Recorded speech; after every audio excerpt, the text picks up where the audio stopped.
Hello everybody and welcome back to the United Stand and Happy New Year. We are in 2026, hopefully the best year for Manchester United that we've had in a very long time. We want Man United to be back on track. We want this year to be a good one. So hopefully Ben Jacobs can bring us some good news going into 2026. Ben, Happy New Year. Happy New Year to you and to everyone. Let's hope it's a successful one for Manchester United. And let's hope most people are not as hungover as me on New Year's Day, because it was a big night last night. Yeah, exactly. We are recording this on New Year's Eve because we're both having big nights on New Year's Eve, and hopefully this is some good watching for all you coming in from New Year's Eve, whatever you're getting up to, and we can make the hangover a little bit better, or if you're not hungover, we just make your day a little bit better. But Ben, yeah, I've actually been told I've got that kind of voice to sort of lull people into a pleasant and comatose nap. So anyone that's got a hangover, hopefully this is soothing and positive, and I'll try and do my best to bring you good news, because of course at the time people are watching this, the transfer window is open. Yes, the transfer window is open. We've got transfer news to get into. We've got INEOS stance on Ruben Amorim to get into. We've got Mainoo to get into. We've got a little exclusive from Ben to get into. We've got loads to talk about. But Ben, I want to start off. Look, we've got the positivity running as we're going into the new year. However, Manchester United did end 2025 with a draw against one of the worst Premier League teams we've ever seen. On paper, we have given them their third point of the season. And a lot of Man United fans are really, really frustrated with this stop-start Premier League season for Man United, the inconsistencies. We spoke about on previous shows how this festive period was going to be really crucial for Ruben Amorim. We had a good run of fixtures. I mean, in my opinion, he's not done well enough in these run of fixtures. If you just look at our home results, I think they're really, really poor. I mean, what is INEOS's current stance on Ruben Amorim going into 2026 as their manager? How are they feeling about him? Yeah, it's still the same in the sense that Ruben Amorim doesn't have 3 years, even if Sir Jim Ratcliffe said that publicly, but he doesn't have 3 weeks or matches. And my understanding has always been if he got to the festive period, he'd be able to see the season out, and it would take a pretty dramatic downturn in form. And although Manchester United have been inconsistent, we've seen progress. It hasn't always translated into points, but some of the performances, like the loss to Villa, were very strong. We've seen finally a tweak to the system, and maybe as importantly, they've now got the January window as well. And I think all of that shows Ruben Amorim to be more flexible tactically than he appeared at the beginning of the season. And of course, if he's backed in the January market, and then when the AFCON players return as well, I think the Manchester United hierarchy asking around still feel Ruben Amorim with a few more tools and weapons and returnees will ultimately get that consistency of result to match some of the recent performances. But the most frustrating thing in recent weeks really is that home form. Old Trafford is not a fortress. Sides like Wolves are not fearful to come there. It was the same with Bournemouth and West Ham United and 10-man Everton as well. And if from the games I've just mentioned, there was even 3 more points, but really I think Manchester United fans will be thinking all of those games were winnable. But even just 3 more points, and suddenly Manchester United close the year and they're in a Champions League spot, and it all looks a lot more healthy. So the pro, if we're looking for a silver lining, is the league table is very tight. But the negative is that draw against Wolves was very poor, because once they got the first goal, they should have been capable of killing the game off against a side that ultimately are at rock bottom in terms of their confidence. I do think, you talk about the chance for Champions League, and it's crazy that Manchester United is still in that race, because, look, I like to be a glass half full kind of person, but for Manchester United to still be in that Champions League race after some of the results and performances we've had, I'm gobsmacked at how this Premier League is going. I mean, I'm happy we're still in and around it. Of course I am. I think for me as a United fan, I think Champions League football is so crucial for us in terms of money, in terms of being able to attract players. And I know we've gone without it and still managed to do okay in windows beforehand, but I think it's getting to that crucial point now where Champions League football, the fans are starving for it. It's really important to attract players to do so. Is there a belief inside the club that can happen this season with Amorim? Yeah, I said it at the beginning of the season that Sir Jim Ratcliffe's belief is that the squad as of now, when we ended the summer transfer window, is good enough to qualify for the Champions League. And I think Ratcliffe's belief privately, even if it's not said publicly, is to double down on that, especially when you consider that top four is basically likely, because of the coefficient rankings, to be top five. And Manchester United are not floundering in the bottom half of the table. They're towards the top, but there's kind of a middle pack almost between about 5th and 15th.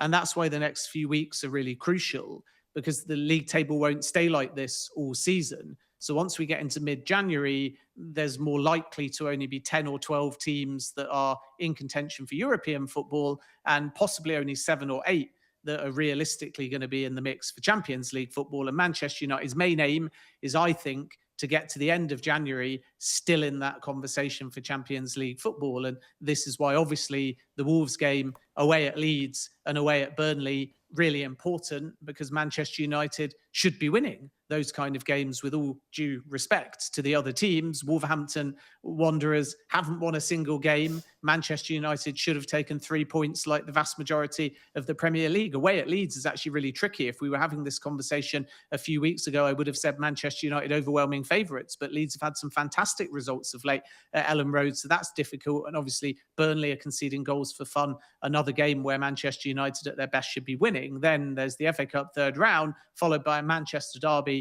an away game against Arsenal. So if they get to the end of January and they're still contenders for Champions League, that will suggest an upturn. The worry is if they can't get positive results against Leeds and Burnley, then you've got a very tricky Manchester derby and an away trip at Arsenal. And before you know it, you've hit a little rut over the festive period. So this is a really important period, but I'm not led to believe that it's as important for Amorim individually compared to just Manchester United collectively, because the likelihood is that INEOS will give Amorim the January window, any additions, second half of the season, AFCON returnees, and in an ideal world, they'll look to review him as part of a pre-planned process at the end of the season. And if they move that forwards, it's basically saying it's the beginning of the end, and no club really wants to do that in the middle of a season, because if you find yourself reviewing the manager mid-season, you're basically saying that there's a problem. If you do it at the end of the season, it's much more pre-planned. Yeah, interesting stuff. It'll be, I mean, I hope Manchester United pick up points against Leeds and Burnley, but you know, as poor as Burnley has been of late, Turf Moor is always a tough place to go no matter what. Ellen Road is a really tough place to go. So let's hope Manchester United can start 2026 on a positive note and put some performances together and get some results together. I'm going to ask you a little bit later on in the show about if there's any news on potential absentees coming back, if you know anything around that. But you just touched on the January transfer window there, and I want to get into that a little bit, because I mean, Ruben Amorim has said publicly what we spoke about on shows, the collaborative effort between the recruitment department in Manchester United and him himself, and them coming to a conclusion together on players and what positions they're going to go forward with when it comes to transfer windows. He also said that Man United don't want to rush anything, they don't want to make mistakes, and January is a tough market. I mean, are Manchester United planning to back Amorim in this window? Do you think that we will buy in this window? Yeah, I think the window can be summed up as if Manchester United make an addition, it's basically because there's a profile that they would have taken in the summer that they feel can be moved forwards. Whereas if there's only a player out of opportunism that's more short-termist, unless it's a loan and preferable to Manchester United financially, I don't see them doing it. So midfield is the number one priority. But if Joshua Zirkzee gets his move and is loaned to Roma and the player-club negotiations are advanced, then another attacker will come in. We'll have to wait and see whether that's a left winger who's a little bit versatile or if it's an out-and-out number 9. I think the Antoine Semenyo pursuit shows Manchester United's hand that they would prefer a wide player. And then if Zirkzee leaves, you would have Benjamin Sesko and still Mateus Cunha and even Brian Mbeumo and Chido Obi, whose pathway they don't want to stifle in the long run, that all could come in as a number 9. So it wouldn't at all surprise me if it's more of a wide forward or a winger, subject potentially to Joshua Zirkzee getting that loan move to Roma, and Roma are prepared to negotiate an option or under the right circumstances, even an obligation to buy, but it all depends on Manchester United. So that's kind of one option. It's not anticipated that it will be Semenyo, By the time people are watching this, it might already be done with Manchester City. At the time we're recording, it's very close. But Manchester United showed they were prepared to be aggressive and find that budget. So we heard a lot of reports on Semenya. Man United are not interested. Man United are not going to move in January. Man United can't do the deal financially. And it's a very hard no, no, and no to all of those things because they tried. They were very close to getting a green light from Semenya, but he decided, given his age and the Pep Guardiola factor, he could win more imminent trophies with the blue half of Manchester. And they therefore had the budget to trigger the 65 million clause because they were moving some of their summer money earlier because Semenya was viewed as a long-term signing. So now they're either going to wait and spend that money in the summer, try and add another wide player, which is where the Jan Diomande links come from, and we can speak about that in a moment, or maybe for the right profile, put some of the budget on a midfielder. And the midfielder should have an S actually when we speak about it, because it's two midfielders, a number 6 and a box-to-box midfielder. And that's why there's so many names on the short list. And in short, with the midfield, several of the targets, as we've said repeatedly and consistently on shows, are simply not going to be available in January. Number 1 choice, Elliot Anderson, high in the thinking still, Carlos Baleba,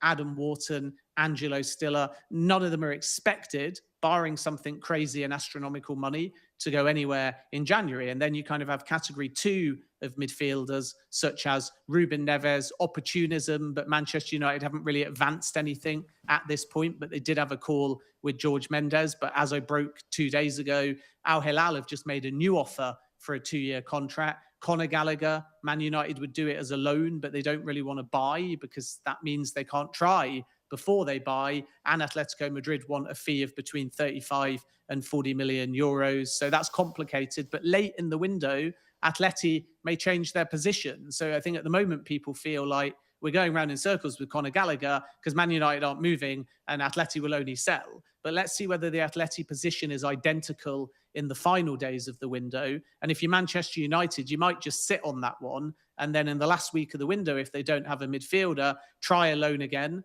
and see whether Atletico Madrid's position has changed. And then João Gomez is similar to Neves. Yes, Manchester United have discussed internally. Yes, it's possible that Wolves sanction a sale, but no formal approach yet to Wolves or to the player. And that's because they're weighing up. If we sign João Gomez, we've probably only got room for one senior midfielder in the summer. Maybe they prefer to do a loan or nothing and then go all in on 2 of the other names that I mentioned, which means some patience might be required.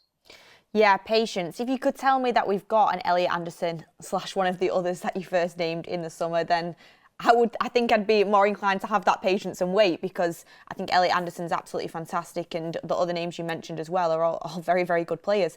The thing is, for me, is I'm worried that what's happened with Semenya is going to happen with our top targets in the midfield, because living in a world where a player is choosing to go to Manchester City because they want to win trophies and their coach, to me, as a Man United fan, I know United have fallen in terms of where we were at least a decade ago, but that's so devastating to hear as a United fan. And if we carry on the way we are, that might happen more often. Yeah, I mean, it's kind of difficult because there's 2 kinds of players, as I think I was saying to Mark Goldbridge when we spoke over the festive period. Player number 1 that just wants Manchester United because it's Manchester United. They pay a great wage. It's attractive. It's got a huge fan base. There's a new stadium. And the feeling with young players is that the project can return to its glory and you can bide your time a little bit if you're perhaps under the age of 25, which is why your Brian and Mbeumo's or Mateus Cunha's, even though they're not young players, were prepared to just come to Manchester United and were not interested in going elsewhere, even though they had options and opportunities where they could have played more instant Champions League football. And then you have player number 2, like a Liam Delap, that was thinking, World Cup year, I want to go somewhere where there's Champions League because that's the best chance of getting into Thomas Tuchel's squad. And I'm not prepared to wait. And I think with Elliot Anderson, the good news for Manchester United is he's more player A. So he will judge his next move on long-term project and fit, not on whether he can win something only on day one. And that's partly down to a desire to, just broadly speaking, join a Big Six club. It would be very surprising if Elliot Anderson moves outside of the Premier League. And it is also because he's come through as a Newcastle United born and bred fan. He's played for that great club, which was always striving to be a project. And he was right there when it was taking off under PIF. And he was kind of forced out as one of those PSR sales when he really wanted to stay. So he was content just being at his boyhood club and waiting. And if it took 3 to 5 years, that was fine. And then he goes to Nottingham Forest. And again, it's quite a long-term project under Evangelos Marinakis that's ambitious. They've spent a lot of money. They've signed a lot of players. And Elliot Anderson, again, is prepared to wait.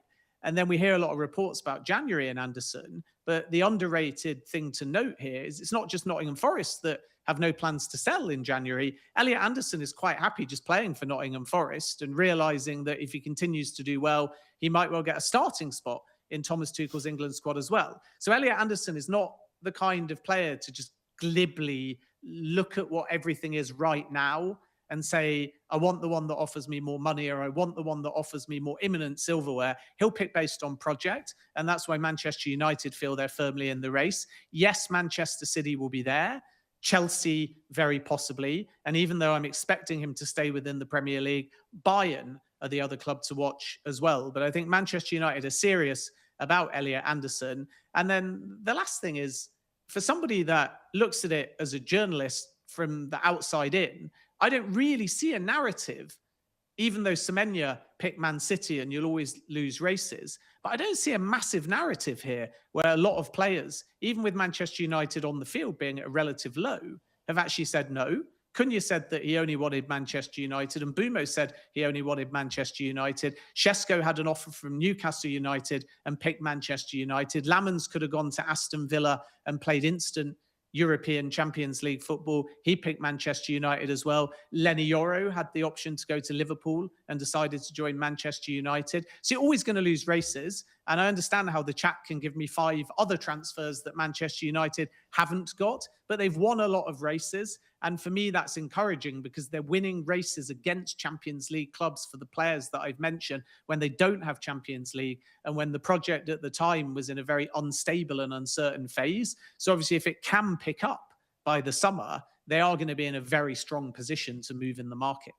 Hopefully. I would absolutely love to see Elliot Anderson at Manchester United. I mean, I am a little bit gutted about the Semenya one. You know, I really, really liked him. I really, really wanted him. And, you know, it's kind of a little bit encouraging for me because Amorim's, you know, he showed he can play a forward at the back. That makes sense with Semenya kind of coming in as a left sort of winger. I mean, I know he can play on both wings. So getting a wide forward in, I think would be quite exciting. I think we are desperate for them. You could see that in the game yesterday. Yes, we are decimated. And Bumo, Ahmad are typical wide winger type players at AFCON. But we still need more depth in terms of wingers, and that brings me on to Yan Diomande because you mentioned him a little bit earlier. I mean, I've been watching a little bit of Leipzig recently, and he is just wow.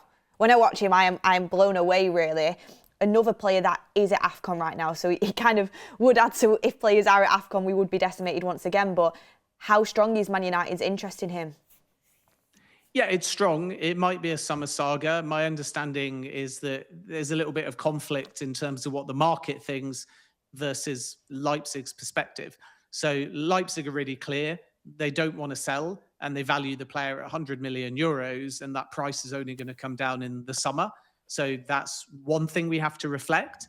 Then when I speak to sources who are on the club side of interested suitors, they seem to feel that Diomande might be closer to 80 million euros or even a little bit shy of that, depending on the structure and how gettable the add-ons are. And some even think it could drop to 70 million euros if you're prepared to surrender a healthy sell-on clause as well. But we know from any Red Bull negotiation that the Red Bull clubs involved, whether it's Salzburg or Leipzig, tend to get their way. So it wouldn't at all surprise me if Diomande is out of everybody's price range this January, given 1, he's returning from AFCON, 2, Leipzig don't want to lose him mid-season, and 3, the price can hold at about 100 million euros because there's a lot of suitors. Manchester United, Liverpool have even scouted the player, Bayern really like him, Napoli have taken a look, PSG have sent scouts in recent weeks,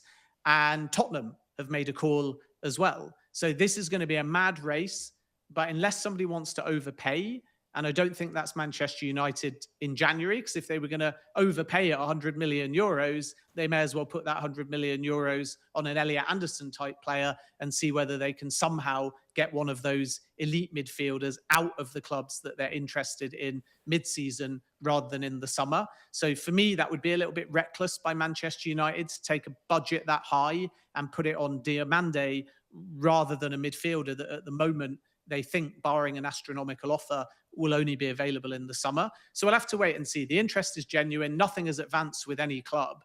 And again, despite a lot of interest and quite a lot of chatter within the industry, my understanding is that Leipzig in January specifically are going to be really difficult to deal with.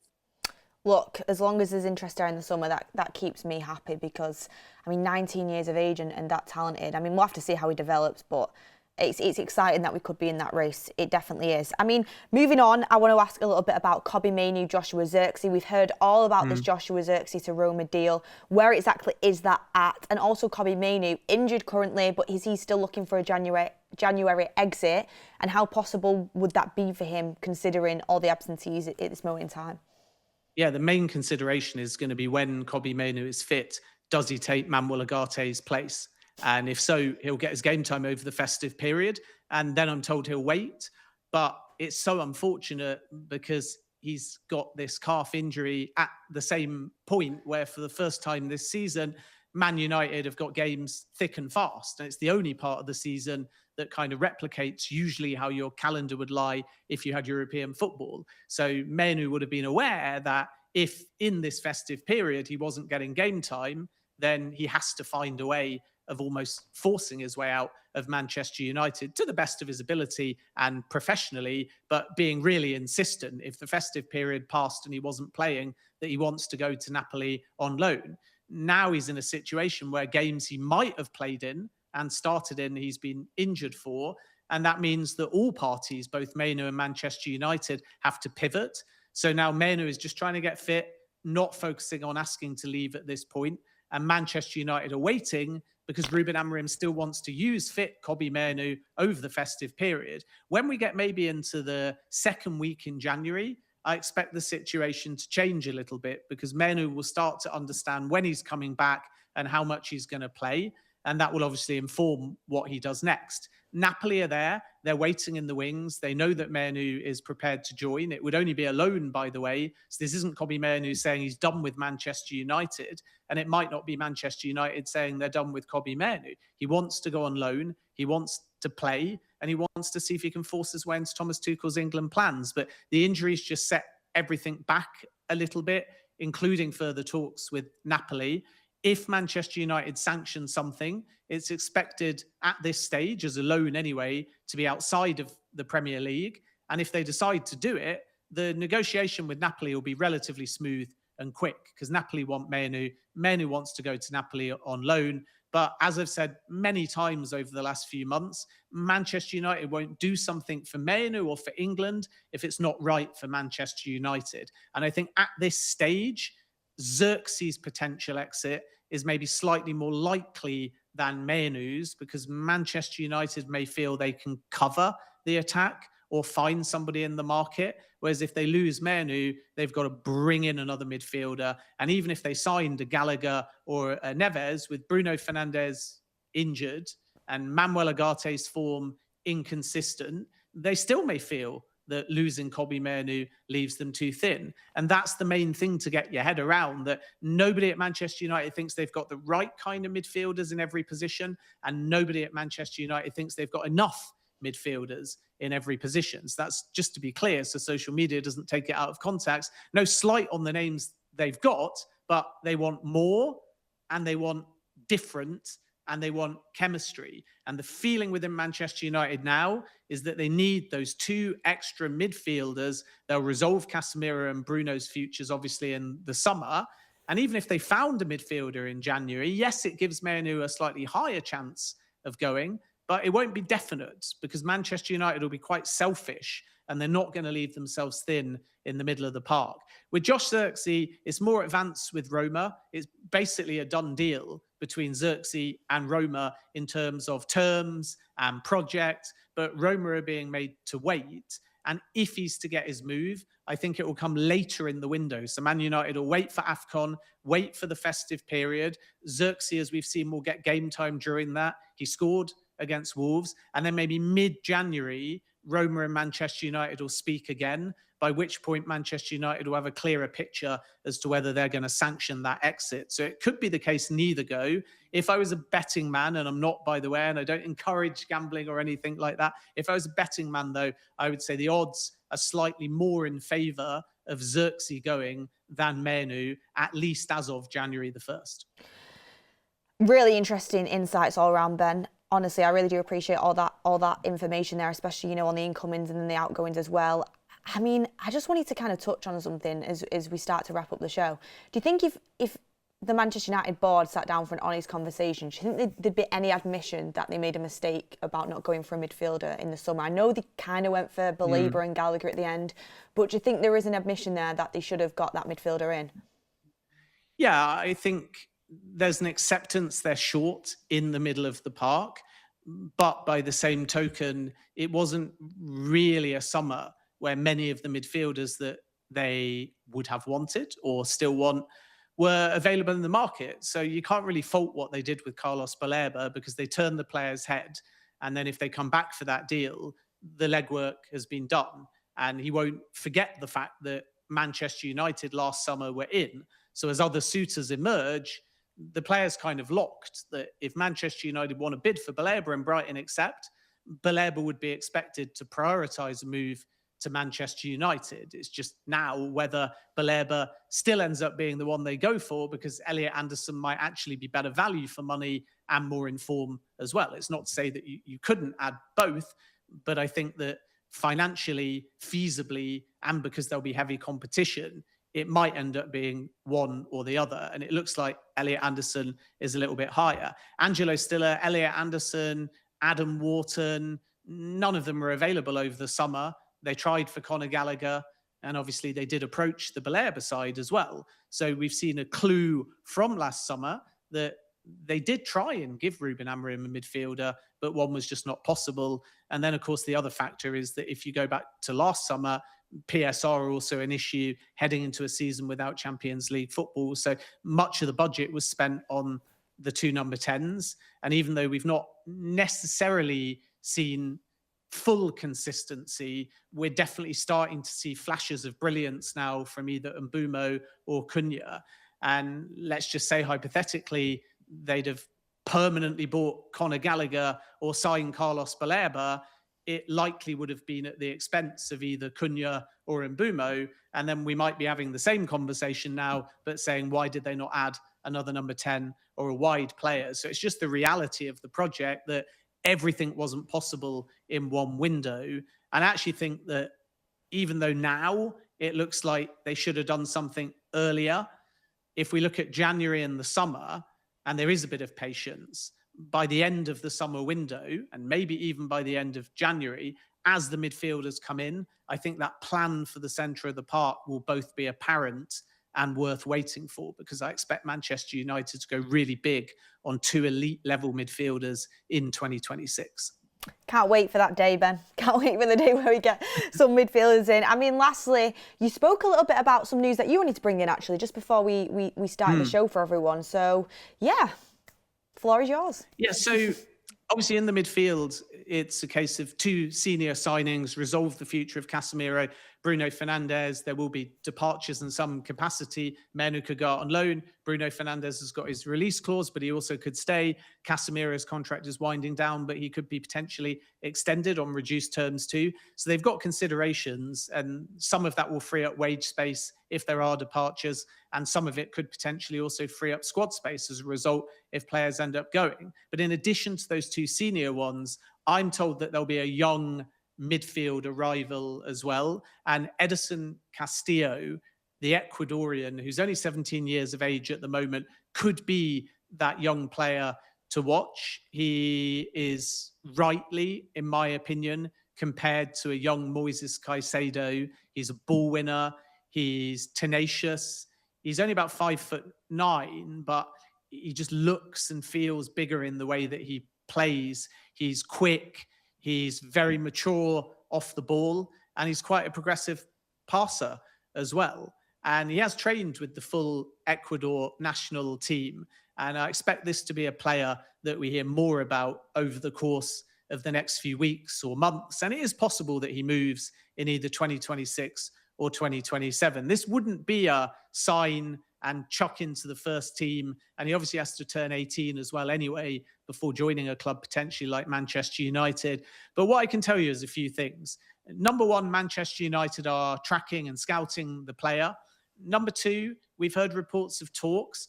I'm told those talks are informal, and I'm told that they are more Manchester United's recruitment team in South America than your heavyweights like Jason Wilcox or Christopher Vivell. So they're not negotiating yet. They're building a relationship like Bayern and PSG are doing as well. And actually, he's a player on the radar, I'm told, of Aston Villa from the Premier League as well. So this is early stages. It's informal. It's very much Manchester United's team in South America doing their due diligence and traveling over to Ecuador and watching him and getting to know the family. But there have been some conversations, I'm told, with the player camp of Edison Castillo and those that actually work out of that region for Manchester United. And then we wait and see whether this develops. Then I think local press have said in the last few days that there's a valuation there of about 6 million euros. That's not my understanding. I'm told that the total package that Quito want is between 10 and 50 million euros, but that's including add-ons, and it's also projecting a sell-on clause. So it might be, for example, a 5+5 deal with a 20% sell-on, because they think that this kid is going to be worth 50, 70, 100 million euros over time, and at some point be able to cash in on that. So keep an eye on his development. It's not necessarily anything to get excited about imminently. There's no offer. There's no senior recruitment people flying in to negotiate. But Manchester United are keeping a really close eye on him, and he's definitely a profile that they appreciate. Exciting stuff. I will definitely keep my eye out. I like how you compared him to Moises Caicedo. That gives me a little bit of hope on that one. I'd have to do a bit more research on him, but it's great to have that exclusive news coming into the show, and he's definitely someone that I will keep an eye on. Heading to Leeds, Elland Road on Sunday, early kick-off. Ben, do you have any news on any absentees returning, or is there not anything on that yet? Is there anything? Yeah, we haven't really heard from Ruben Amorim yet, so I'm not so sure in terms of the team news at this stage. Obviously, with Bruno Fernandes, we know it's going to come too early for him. Kobbie Mainoo was only supposed to be out with a minor calf injury, and he's obviously missed a couple of games now. So we'll have to wait and see whether he's back in the matchday squad or not. And it will be interesting also to see whether Ruben Amorim again includes some of these young players on the bench like Chido Obi. Is he going to get opportunities in the second half of the season? And if Josh Zirkzee goes, does that open a bit more of his pathway up to forcing his way into senior first team football? But nothing to add at the moment in terms of the absentees, because we haven't yet got an update from Ruben Amorim, but that is expected. I mean, we're recording this before he's spoken. When people are actually watching this, we will have heard from the Manchester United manager. So there will hopefully be some updates soon, but nothing to add at this point. Yes, hopefully we'll see if anyone's back. I'm hoping Mason Mount is. Let's see. Mainoo would be great to have back as well, like you just said. Hopefully we can have a bit of a boost there heading to Elland Road. And then score prediction, Ben. Yeah, it's a tough one because, as I said before, Leeds United have suddenly hit some form. Remember, doing very well, aren't they? Daniel Farke's job was under significant threat, and they were excellent in a 3-2 loss to Man City. They then beat Chelsea at home. They got a late equaliser and drew 3-3 with Liverpool. And since then, they've drawn away at Brentford, beaten Crystal Palace and drawn with Sunderland. So they're on this fantastic unbeaten run, but they concede a lot of goals. And I sense that Manchester United just might, because they're playing quite well on the road, end this unbeaten Leeds run. So I'm going to go high scoring because, as I say, Leeds are both scoring and conceding. And I'm going to make a prediction of Leeds 2, Manchester United 3. Oh, Ben, I'd love that. I'd love that. As much as I like to keep clean sheets, a high-scoring, entertaining game what ends in a win, I'd love to see it. But look, everyone. And also remember my prediction for Bournemouth. It was wrong, by the way, so I You don't were know why close I'm though, smiling right? or taking any credit, but it was so nearly. I said 4-3 Man United, It and should when have they been. made it 4-3, I was like, it's going to be 4-3. Like, clip it up, put it out there with a little crystal ball emoji, and Bournemouth ruined it. So unfortunately, I haven't got many of the predictions right, but you never know. It's a new year. Maybe my predictions will end up being better than they were in 2025. When I was in the ground and I saw it go to 4-3, I thought of you actually, and I thought he told everyone not to bet on it. It would have been a brilliant bet to bring in, but luckily you were right in your advice in the end. But look, everyone, thank you so much for watching. Thank you to tuning in to all of the B&B shows throughout 2025. Also, I know there's been some people that have filled in as well, Maud and Goldbridge, and they've all been fantastic. But Ben, you've been the mainstay, and your insight and knowledge has been brilliant. I mean, we've had exclusive news on here. We've had things that were predicted months in advance that have come true, and it's just been a fantastic year for this show on the United Stand. And thank you for everyone getting involved, making it possible. Look, Happy New Year's Day. Start the new year as you mean to go on. Hopefully Manchester United can have a better 2026 than 2025. Any last words, Ben? Yeah, just Happy New Year to everyone. Obviously, we speak about football and people are definitely emotion driven, and football can, in theory, ruin the festive period. But just want to say to everybody watching, there is a bigger picture, and I wish everyone away from the football just a happy, healthy and successful 2026. And I hope that for everyone away from their football team, it's full of great joy and laughter and family and friends. So at least then, if Manchester United make you pull your hair out, you've got other great things to look forward to. So Happy New Year to everyone. And if we're lucky from a Manchester United point of view, they'll make it a double whammy, and it'll be a good year outside of football, and it'll be a successful year on the football field as well. I echo exactly what Ben said. Look, everyone, thank you very much for watching, and Happy New Year.